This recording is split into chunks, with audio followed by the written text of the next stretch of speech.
ಬಂಡೆ ಮೇಲೆ ಬಿದ್ದು ಕ್ರಷರ್ ಕೆಲಸ ಮಾಡ್ತಿದ್ದವರ ದುರ್ಮರಣ ಆಗಿದೆ. ಮೇಲಿನಿಂದ ಬಂಡೆ ಬಿದ್ದು 7 ಕಾರ್ಮಿಕರು ಸಾವನ್ನಪ್ಪಿದ್ದಾರೆ.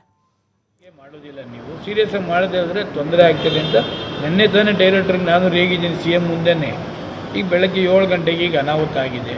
ಯಾರು ಇದಕ್ಕೆ ಅನಾಹುತ ಅಜಾಗರೂಕತೆ ಏನೋ, ಈಗ ಕೆಳಗಡೆ ಕೆಲಸ ಮಾಡ್ತಿದ್ದಾರೆ, ಮೇಲ್ಗಡೆ ಮಾಡುವಾಗ ಅವರೆಲ್ಲ ಪ್ರಿಕಾಷನರಿ ತೆಗೆದುಕೊಳ್ಬೇಕಾಗ್ತದೆ. ಬಂಡೆ ಈಗ ಇಟಾಚಿ ಸಮೇತ ಎಲ್ಲ ಕಲ್ಲು ಬಂಡೆಗಳು ಕುಸ್ತು ಕೆಳಗಡೆ ಬಿದ್ದಾಗ ಏನು 10 ಜನ ಕೆಲಸ ಮಾಡ್ತಿದ್ರು, 7 ಜನ ಸ್ಪಾಟ್ ಔಟ್ ಆಗಿಬಿಟ್ಟಿದ್ದಾರೆ. ಇನ್ನು 3 ಜನ ಹಾಸ್ಪಿಟ್ಲಿಗೆ, ಒಬ್ಬ ಏನೋ ಈಗ ಹಾಸ್ಪಿಟ್ಲಿಗೆ ಹೋಗ ಸುಟ್ಟೋಗಿದ್ದಾನೆ ಅಂತ ಇದನ್ನು ಹೇಳಿದ್ದಾರೆ. ಇದಕ್ಕೆ ಕಾರಣಕರ್ತರು ಯಾರು? ಮೈನ್ಸನ್ ಜಿಯಾಲಜಿ ಬರ್ತಾರ, ಇಲ್ಲ ಫಾರೆಸ್ಟ್ ಬರ್ತಾರ, ಇಲ್ಲ ಲೋಕಲ್ ಪೊಲೀಸ್ನವ್ರು ಬರ್ತಾರ? ಯಾರು ಜವಾಬ್ದಾರಿ? ಯಾರು ಈಗ ಜವಾಬ್ದಾರಿಗೆ ಯಾರಿಗಾರ ಇವರು ಮಾಡದೆ ಹೋದರೆ, ಈಗ ಬಂಡೆ ಮಾಲೀಕರೇನು ಒಬ್ಬೊಬ್ಬನ ಹತ್ರ 100 ಕೋಟಿ 200 ಕೋಟಿ ಹೊಡಿತಾರೆ. ದುಡ್ಡು ಇಲ್ಲಿಗೆಲ್ಲ ಮಾಡಿ ಸಂಪಾದನೆ ಮಾಡಿಟ್ಟಿದ್ದಾರೆ. ದುಡ್ಡು ಚೆತ್ಬಿಟ್ಟು ಕ್ಲೋಸ್ ಮಾಡಿದ್ರೆ ಹಂಗಾಗ್ತಾರೆ. ಈಗ 10 ಜನಕ್ಕೆ ಸಾವು ಕಾರಣಕರ್ತಾರೆ ಯಾರು? ಪಾಪ ಬಡವರು ಎಲ್ಲೋ ಕೆಲಸ ಮಾಡೋಕ್ಕೆ, ಜೀವನ ಮಾಡೋಕ್ಕೆ ಬಂದಿರ್ತಾರೆ. ಯಾರು ಹೇಳೋರು ಯಾರು? ಈ ಥರದ್ದೆಲ್ಲ ಮುಖ್ಯಮಂತ್ರಿಗಳಿಗೆ ಗಮನ ತಂದು ಸೀರಿಯಸ್ ಮಾಡಿ ಅಂತ ಹೇಳಲಿಕ್ಕೆ ಬಂದಿದ್ದೀನಿ. ಹೇಳ್ಬಿಟ್ಟು ನಾನು ಸ್ಪಾಟ್ಗೆ ಹೋಗ್ತೀನಿ.